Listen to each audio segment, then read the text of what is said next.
안녕하세요. 개정초등학교 5학년 수학 수업을 맡게 된 김대길 선생님이라고 합니다. 선생님은 5학년 2반 담임 선생님입니다. 온라인으로 수업을 할 동안만 선생님은 5학년 수학을 맡아서 가르칩니다. 여러분, 수학하면 어떤 생각이 드시나요? 어떤 사람은 내가 가장 좋아하는 과목 이런 생각이 들 수도 있고, 또 어떤 사람은 생각하고 싶지 않은 싫어하는 과목일 수도 있습니다.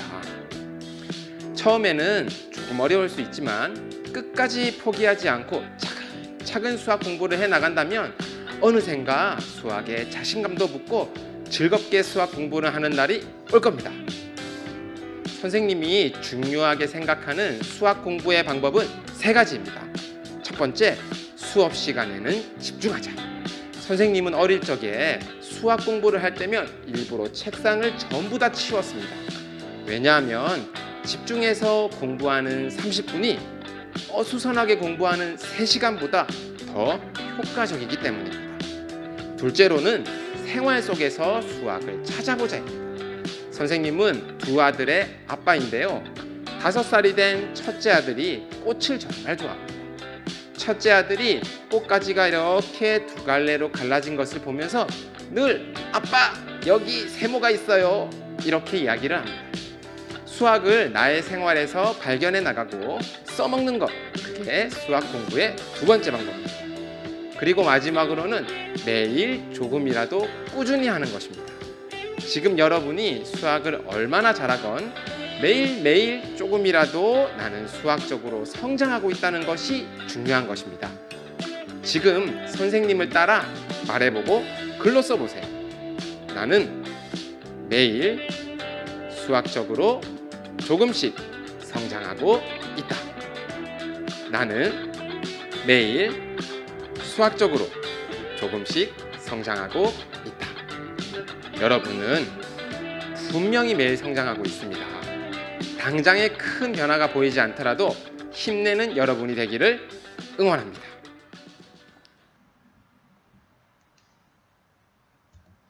자, 그러면 교과서 첫 장을 넘겨봅시다. 자, 왼쪽에 보면 조그마한 이 돌고래가 야자수 나무가 있는 섬에서 물에 풍덩 뛰어드는 그림이 보이시나요? 그 옆에 수학은 세상을 보는 눈이다 라고 되어 있습니다. 여러분, 왜 수학을 세상을 보는 눈이라고 했을까요? 왜냐하면 우리가 보고 생각하는 이 모든 것이 사실은 수학을 떠나서는 생각할 수가 없기 때문입니다. 물 아래 물고기가 몇 마리 있습니까? 네, 2마리 있습니다. 이것도 수학이죠.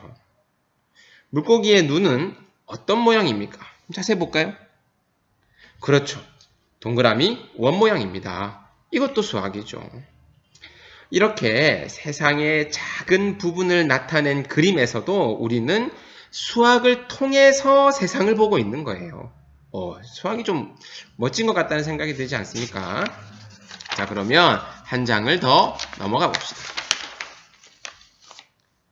한 장을 넘어가 보면 수학 교과서와 함께하면 수학 공부가 재미있어요 라고 적혀 있어요. 여러분, 수학 교과서도 사용법이 있다는 것을 알고 있습니까? 사용 방법을 알고 교과서를 살펴보면 훨씬 더 수학 공부를 즐겁고 쉽게 할 수 있습니다. 오늘부터 선생님이 차근차근 알려드릴 테니까 선생님만 따라오면 돼요. 자, 한 장 넘어가 봅시다. 자, 한 장 넘어가니까 수학 교과서에 등장하는 주인공들이 나옵니다. 선생님이 어릴 적에는 수학 교과서에는 글하고 종이만 있었어요. 이렇게 그림도 없었고 주인공도 없었습니다. 그런데 요즘 수학 교과서에는 이렇게 그림도 등장하고 주인공도 등장합니다. 이 주인공들이 때때로는 우리가 해결해야 될 수학 문제를 실생활에서 가져오기도 하고, 그리고 우리에게 문제를 풀 수 있는 힌트도 줄 거예요. 쉽게 말해서 이 친구들이 하는 이야기를 주의 깊게 살펴봐야 한다는 이야기입니다. 자, 그러면 오른쪽으로 한번 볼까요? 오른쪽으로 가니까 선생님 한 분과 친구 한 명이 더 있고 수학 교과서에 보너스 코너들이 소개되어 있습니다. 수학 교과서에는 수학은 내 친구, 그리고 도전 수학, 얼마나 알고 있나요? 탐구 수학, 수학으로 세상 보기 같은 여러 가지 코너들이 있어요. 이 코너들을 보면 여러분들을 수학적인 능력을 향상시킬 수 있도록 만들어져 있습니다. 그래서 이 코너들을 열심히 하다 보면 여러분들이 그냥 계산만 잘하게 되고 그냥 공식만 알게 되는 것이 아니라 수학적으로 이야기할 수도 있고 수학적으로 추론할 수도 있고 수학적으로 문제를 해결할 수도 있는 능력이 점점 좋아질 거예요. 자, 한 장 넘어가 봅시다. 한 장 넘어가 보면 우리가 5학년 1학기에 배워야 될 단원들이 전부 나와 있습니다.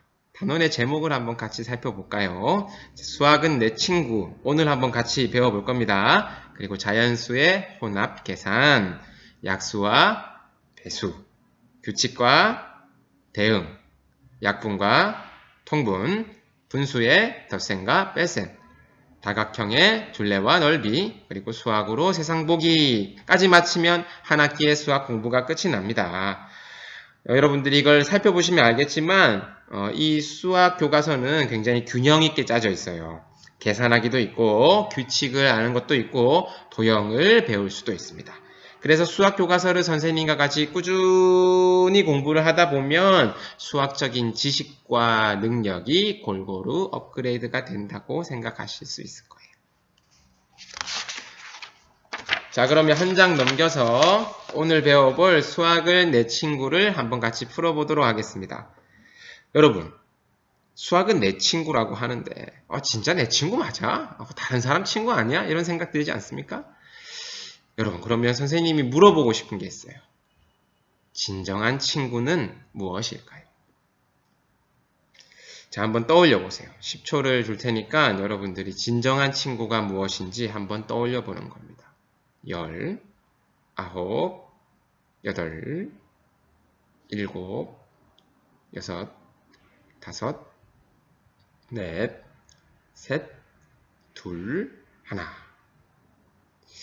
돈 많은 친구, 라면 잘 사주는 친구, 그리고 내 비밀을 잘 지켜주는 친구. 많은 생각들이 있었을 텐데요. 선생님은 그 중에서도 진정한 친구는 나를 성장시켜주는 친구다라고 생각합니다. 때로 친구가 잘못을 하면 저 친구가 저러면 안 되는데 라고 생각을 하면서도 이 친구 관계가 나빠질까봐 말을 못하는 경우가 있어요. 사실 근데 그렇게 해서 말을 안 해주면 그 친구는 성장할 수가 없잖아요. 그런 면에서 수학은 여러분들의 진정한 친구입니다. 왜냐하면 수학을 배우다 보면 세상을 보는 눈이 달라지고 여러분들을 성장시켜주기 때문이죠.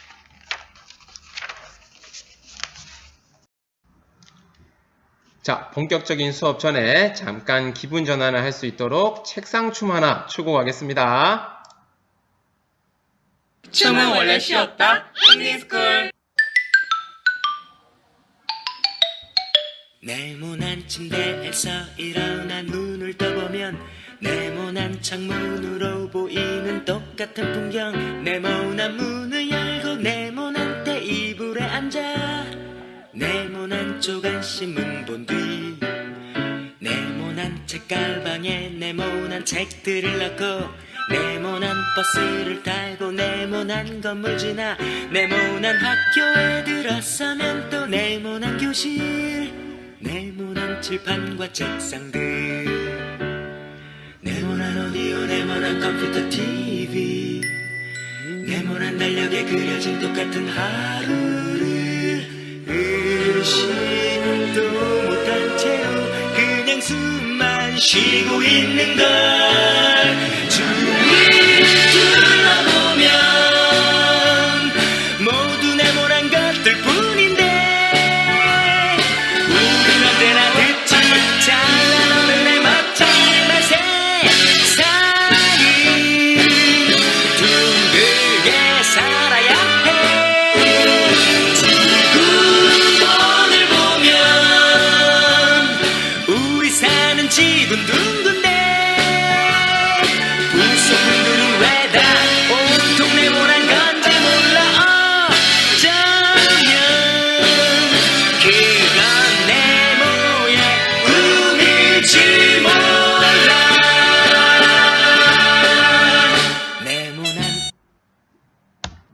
네. 좋아요. 자, 그러면 본격적으로 다시 수업을 해보도록 하겠습니다. 자, 오늘 우리가 배워볼 것은 다양한 규칙을 찾아보는 활동입니다. 자, 그러면 한번 규칙을 같이 찾아볼까요? 교실 뒤쪽.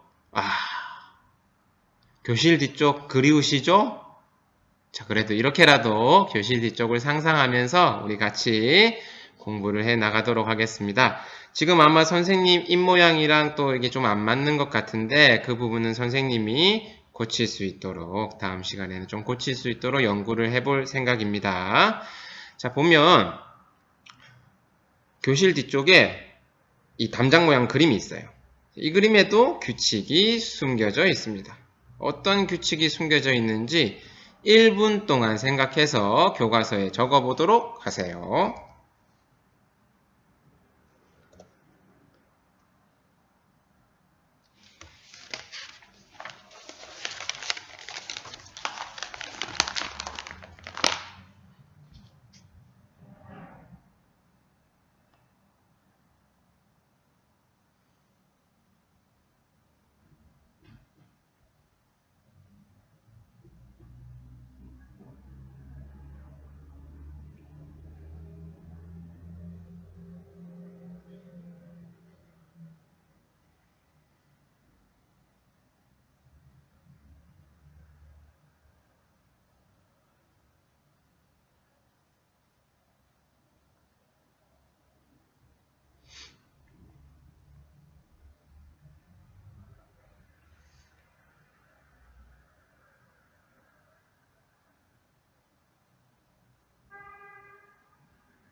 자, 어떤 규칙을 찾으셨습니까?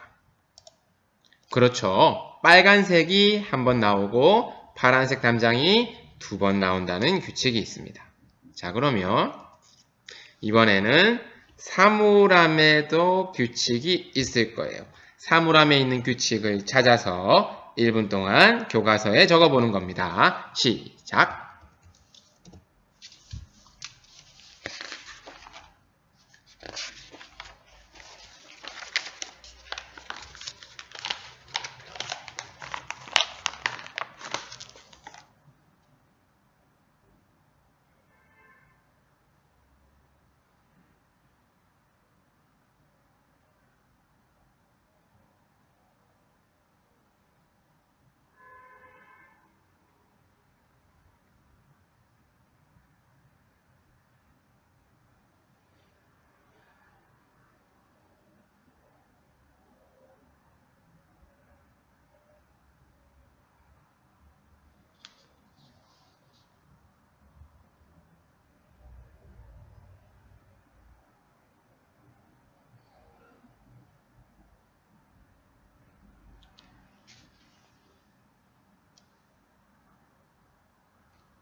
자, 찾으셨습니까? 그렇죠. 흰 사물함이 하나, 노란 사물함이 하나가 반복되는 규칙을 찾을 수가 있어요. 그런데 여기서 보면 우리가 좀 더 재미있는 규칙을 한 개 발견할 수 있습니다. 그게 뭐냐면 여러분들 여기를 보시면 이 사물함에 대한 규칙은 이렇게 가로로도 규칙이 있지만 이렇게 세로로 봤을 때도 규칙이 있습니다. 그래서 규칙이 결국 2개가 적용이 된다라는 사실을 알 수가 있는 거예요. 자, 그러면 모둠 친구들에게로 넘어가 봅시다. 모둠 친구들을 보고 알 수 있는 규칙 어떤 게 있을까요? 자, 먼저 모둠원의 수를 볼까요? 당황하셨죠? 분명히 여러분들은 이 그림의 규칙을 찾으려고 하셨을 거예요. 그런데 모둠원의 수도 규칙이 있습니다. 교과서를 보면 모둠원들은 전부 몇 명? 그렇지, 4명으로 구성되어 있다라는 규칙이 있습니다. 자, 그러면 이 모둠 친구들이 만들어낸 모양의 규칙은 어떻게 표현할 수 있을까? 한번 고민해 보세요. 선생님이 드릴 힌트는 하나의 규칙만으로 표현하기는 어려울 수 있다. 그래서 규칙 2가지 섞어서 표현해야 될 수도 있습니다. 자, 1분 드리겠습니다.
네, 잘 찾으셨습니까? 그렇죠. 첫째 가운데 사각형과 팔각형을 번갈아서 붙여 놓습니다. 그리고 두 번째는 팔각형의 좌우에 사각형을 마주보게 붙여 놓는다라는 규칙을 찾아볼 수 있었죠. 자, 기억나는 대로 교과서 6쪽에도 써두도록 하겠습니다. 자, 어때요? 오늘의 첫 번째 수업을 마쳤습니다. 오늘의 숙제는 수학 익힘책 5쪽을 풀어서 클래스팅에 업로드하는 것이고요. 다음 시간에는 자연수의 혼합계산 첫 단원을 들어가도록 할 거예요. 그리고 수학 익힘책 5쪽도 해설해 드리도록 하겠습니다. 오늘은 우리 여러분들을 위해서 짧은 영상을 하나 준비했어요. 선생님 혼자 준비한 건 아니고 선생님 반 친구들이 이 코로나를 이기기 위한 간단한 또 영상을 준비했습니다. 보시고 많은 힘이 되셨으면 좋겠습니다.